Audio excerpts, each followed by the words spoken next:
Таңертең сағат 6-да Шымкент әуежайына келіп, мәз боп өзімнің ұшу уақытын күтіп отырмын. Мінекей даладағы тұрған самолет біздің.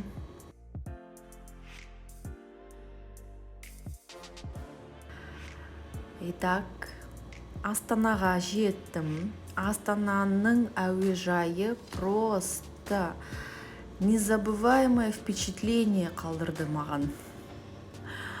Барлық көрген әуежайлардың ішінен Астананыкі ең мықты болды.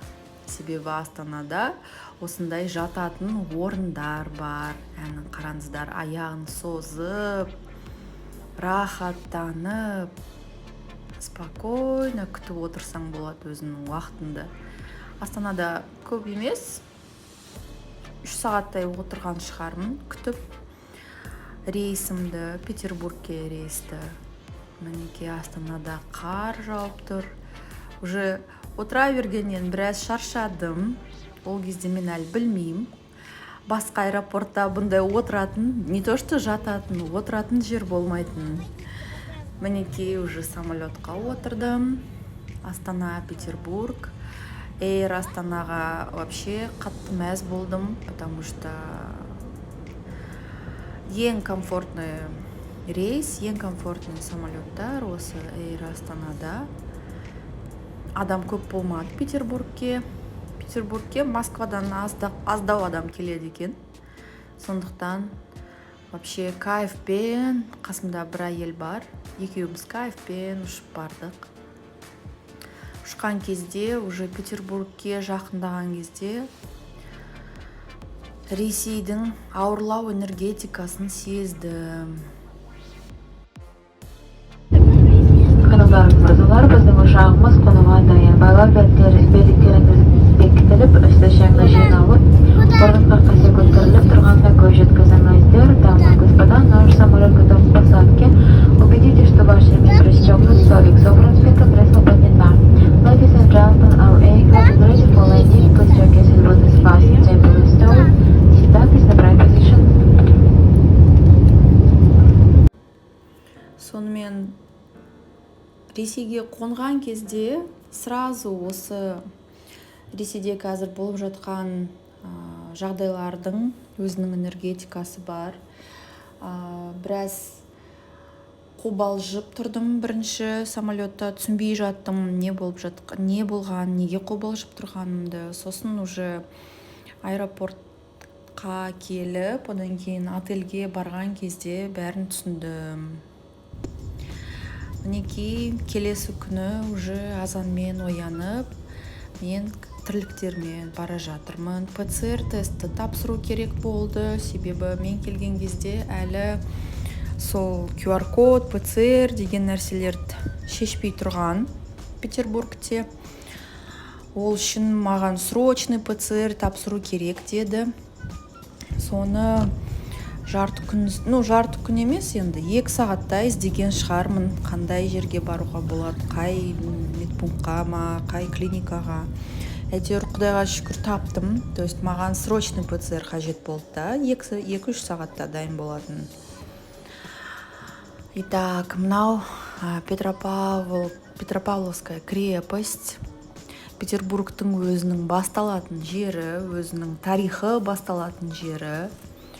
Өте әдемі, керемет, мынау Дворцовая площадь. Мұз қатып тұр осы өзендерінде, көлдерінде. Мінекей өздерінің церковьтары өте танымал. Мынада өте танымал здание, Зингер зданиясы. Архитектурасы Европаға ұқсайды. Тым керемет, конечно. Петербургтың архитектурасына жетпейді, еш жердікі. Біраз жүріп, шаршап, енді тамақтануға кіргенмін. Тамақтануға келген ресторандағы атмосфера, дизайндары тура менің платогымдай, цветі прям күшті жарасып қалды. Как раз мен келген кезде бизнес-ланч болып жатқан. Соған үлгіріп қалыппын, маған өте ұнады. Терезелері сол ескі уақытқа, көне уақыттарға сәйкес қылып жасап қойған. Бұл да өзі ескі зданияда орналасқан ресторан. Центрінде, Невский проспект деген жерде. Өте әдемі, міне қараңыздар, тірі гүлдер, андай искусственный емес. Мынау десерт, соңында ромовая баба деген прикольный десерттері. Қызық істелінген, негізі маған ұнады. Өте дәмді болды.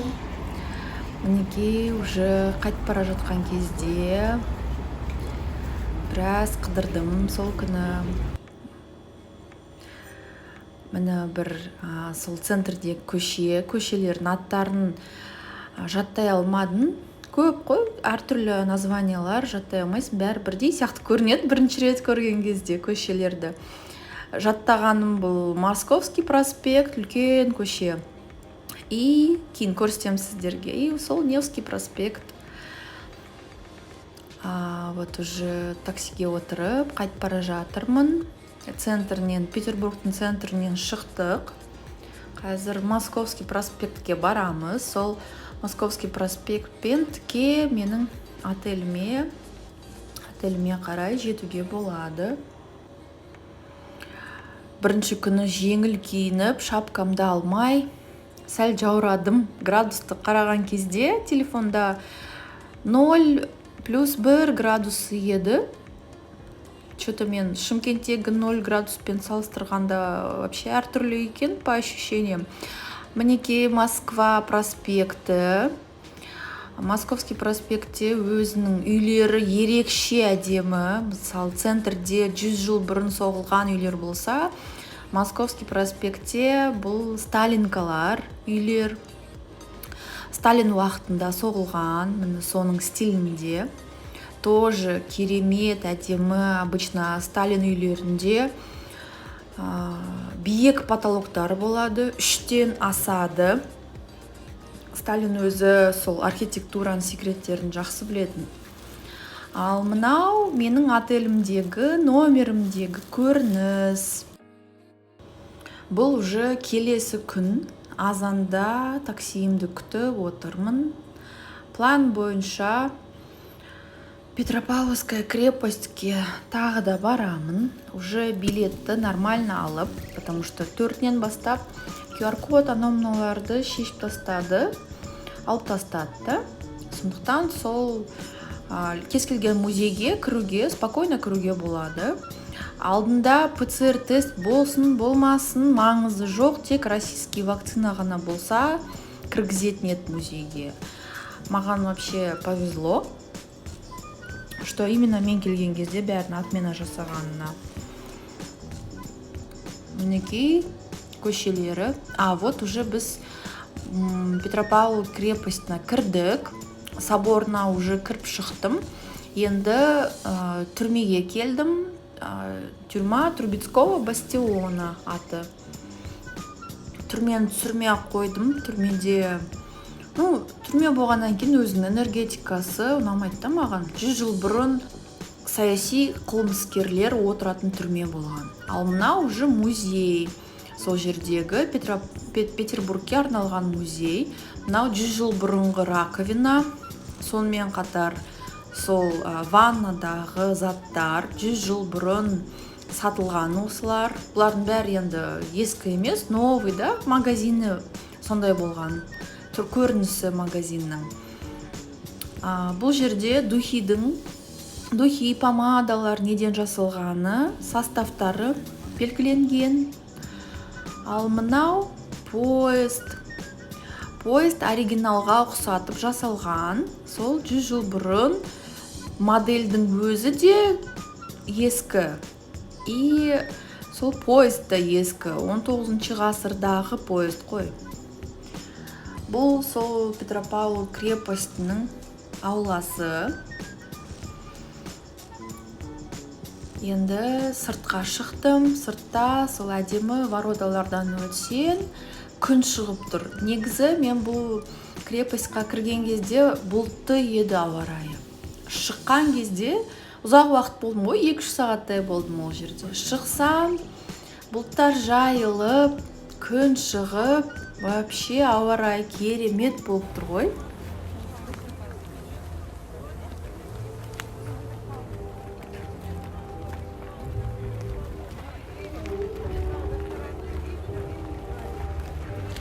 Дәл осы жерде кетіп бара жатсам, бір бала менің қасымнан өтіп, қазақша сөйлеп жатыр да телефонмен.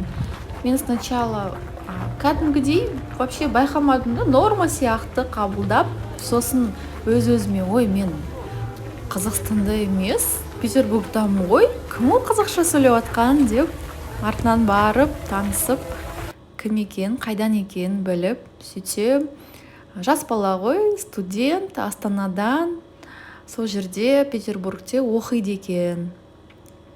Сөйтіп қызық болған, қазақ жігітті кездестіріп, қуанып қалдым. Мына уже біраздан кейін шаршап, тамақтануға кірген кезде бір керемет Наполеон деген пирожныйын жеп шықтым. Тоже қатты ұнады маған десерттері.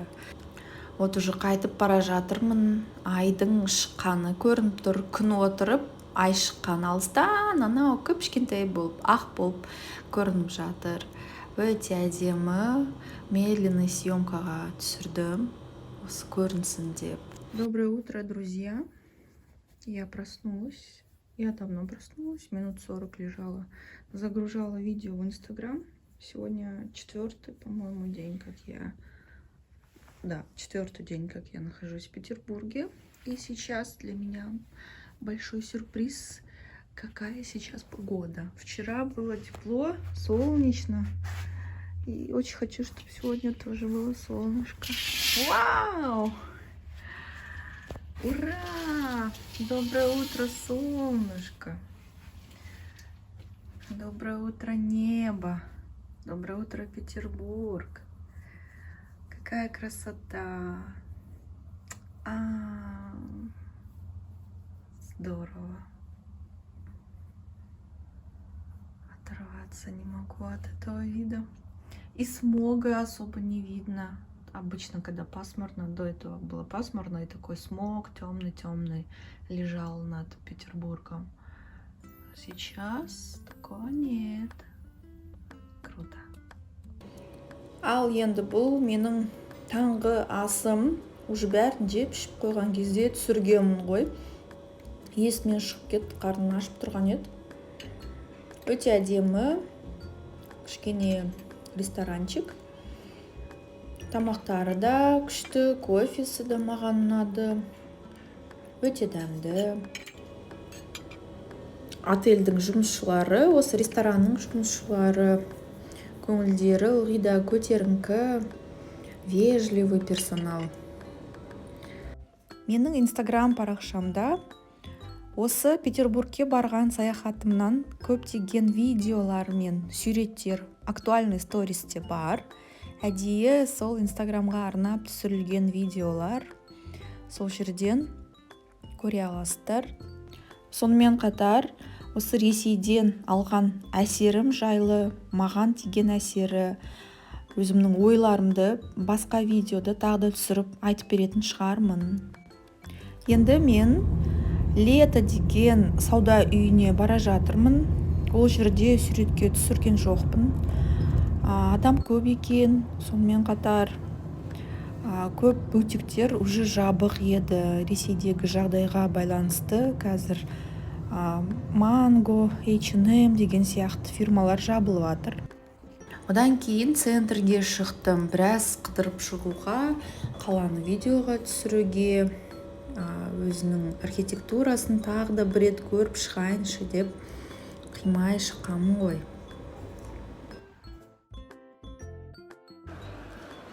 Сәлем достар, осымен менің саяхатым аяқталып жатыр. Қазір бөлмеме барып, киімдерімді жинаймын.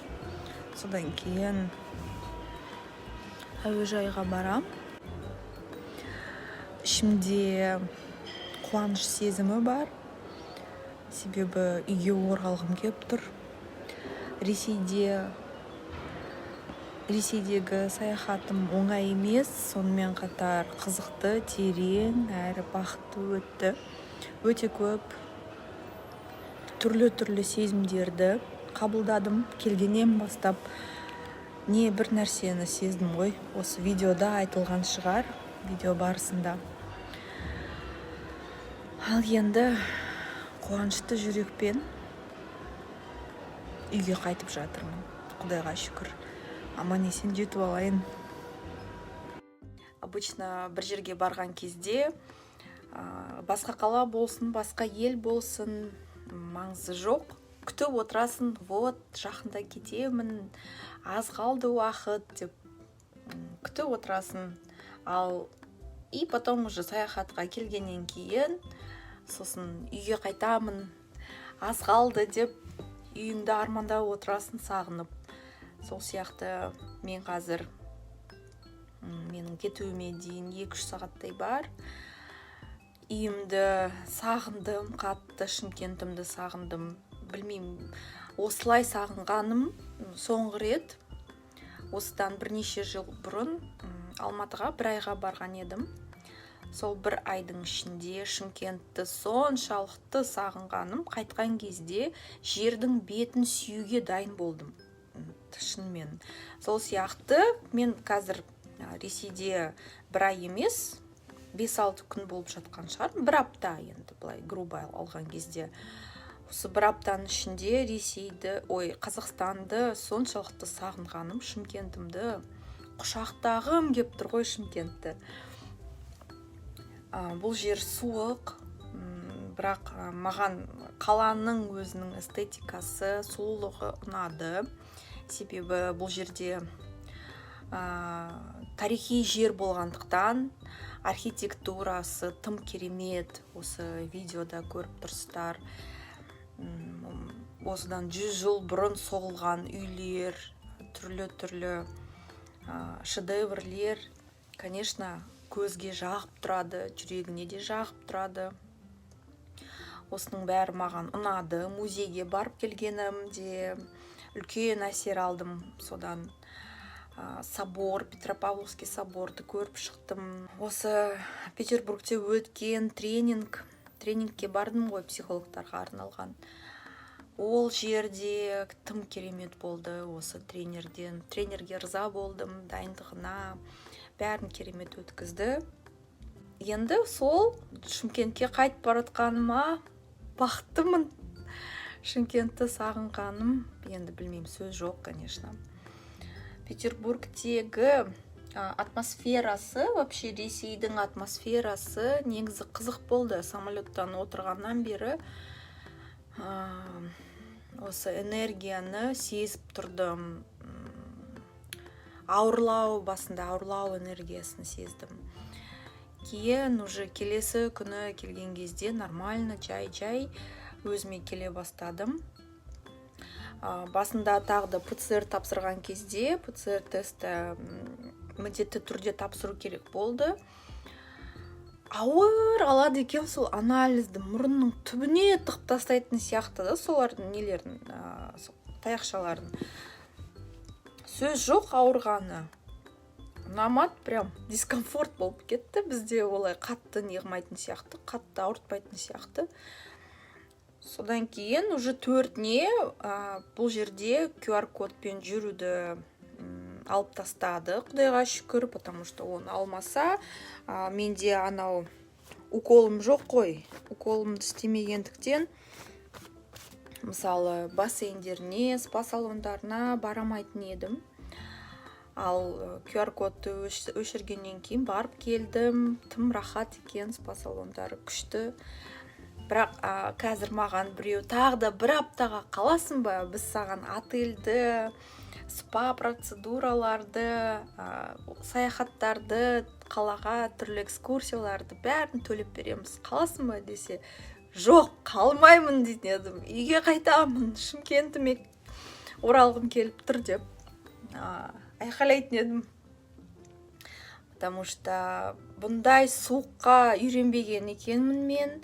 Бізде Шымкентте де 0 градус болып тұрады, бірақ соншалықты жел жоқ қой. Шымкентте суық болса да өзіңді жылы сезінесің ба, білмеймін, өзіңнің үйің болғандықтан. Басында пландамаған едім осы Царское село, қазақшаға полностью аударсақ, бұл хандар ауылы, Ресей хандарының ауылы десек болады.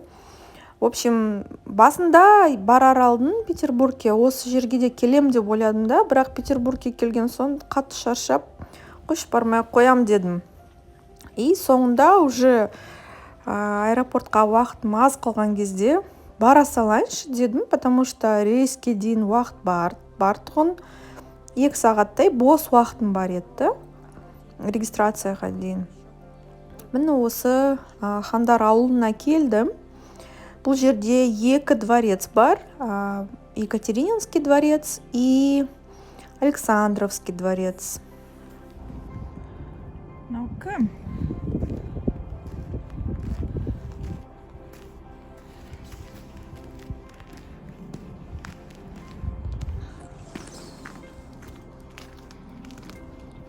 Қарға сияқты ғой.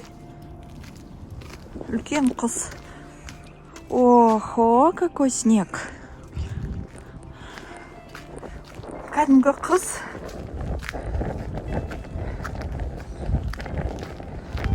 Өте қызықты сезімдерде болып жатырмын.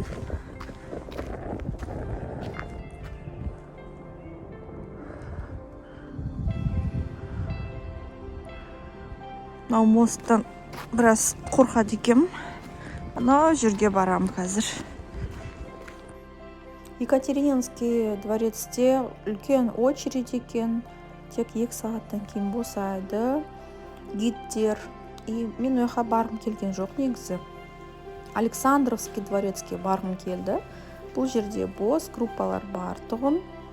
Мына библиотекадан өттік. Ал енді мынау үлкен императорлардың демалатын орны. Бұл жерде ән айтатын, түрлі инструменттерде ойнайтын.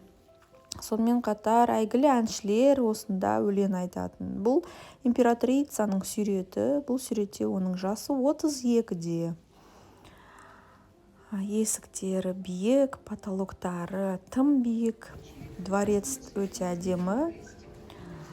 Мына үстелдері көбісі настоящий, подлинный. Кейбір заттары реконструкциядан, реставрациядан өткен. Мына люстралары да подлинный. Ішіндегі дизайндерін бәрін суреттерге қарап, кітаптарға, жазуларға, архивтерге қарап бәрін сақтап қойған. Сол күйінде ішіне өтуге болмайды, тек сырттан былай қарасақ болады. Музыкалды инструменттер тоже настоящий, портреттер де настоящий, подлинный. Ал бұл императордың кабинеті. Маған бұл жердегі бильярд ұнады, камин ар жақтан көріп тұрсыздар. Портреттер, потолок дубовый, бәрі подлинный. Реставрациядан өткен, конечно. Бұл бір бөлме, білмеймін бұл бөлменің атын. Мұндағы суреттер, портреттер бәрі тоже подлинный. Үлкен демалатын, шай ішетін, кофе ішетін бөлме сияқты. Ішін дизайны қызық, модерн дизайн, модерн стилінде. Мынандай 2-ші этаж, бөлмедегі 2-ші этажды қызықты орналасқан негізі. Маған почти барлық бөлмелердің дизайндері ұнады. Қатты, роскошный деп айта алмаймын. Бәрі со вкусом әдемілеп істелінген, мен ойымша. Бірақ ол заманда, конечно, 100 жыл бұрын бұл тым роскошный интерьер десек болады. Енді бұл хандар ғой. Хандар болғаннан кейін бәрі натуральный, ағаштан жасалған камин,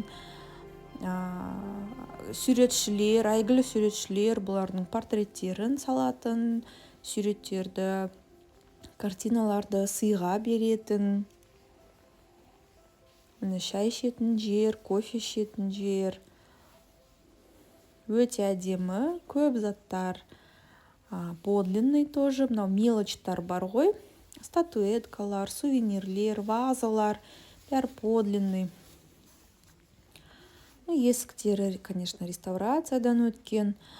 Бұл императрицаның демалатын орны. Осы лилово-розовый түс сол императрицаның ең сүйікті түсі болған екен. Бұл жерде ол қыздармен бірге отырып, тігіп, пианинода ойнап, әңгімелесіп, шай ішіп отыратын. Император да өзінің қыздармен осында уақыт өткізгенді жақсы көретін. Ал бұл спальня. Гидтің айтуын естімей қалдым. Кімнің спальнясы екен түсінбедім. Мұнда мен естігенімше вообще 5 баласы болған ғой императордың. Бір баласы и 4 қызы.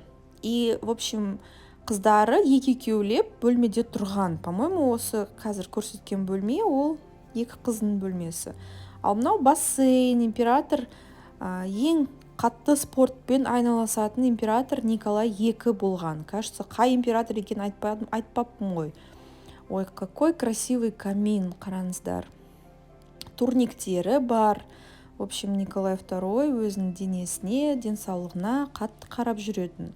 Бағанағы суреттегі императрица ол сол Алекс деп атайтын оны, Александра.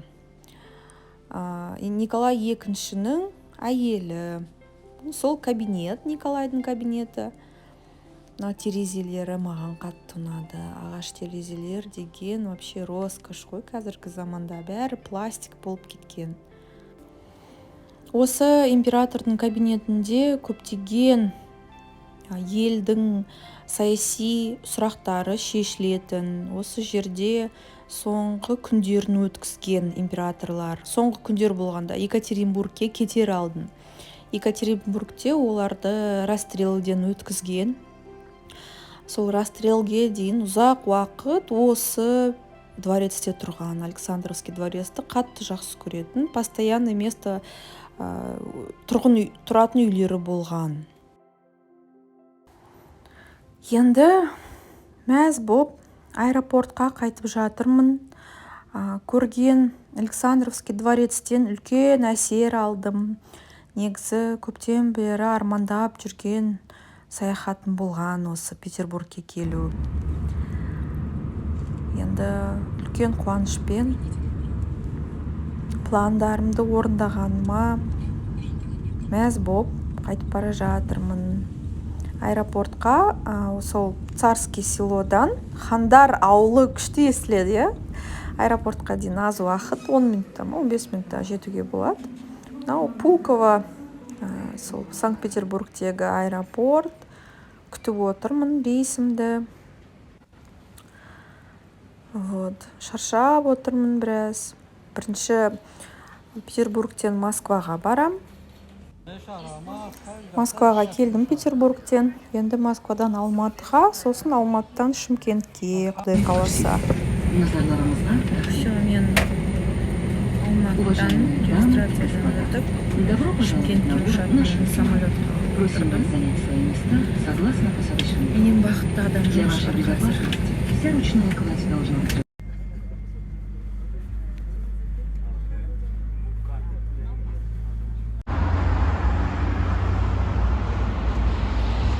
Это Шымкент, детка. Вы знали, что Шымкент такой красивый? Я и так после Петербурга 10 раз полюбила Шымкент, а теперь я его 20 раз полюбила.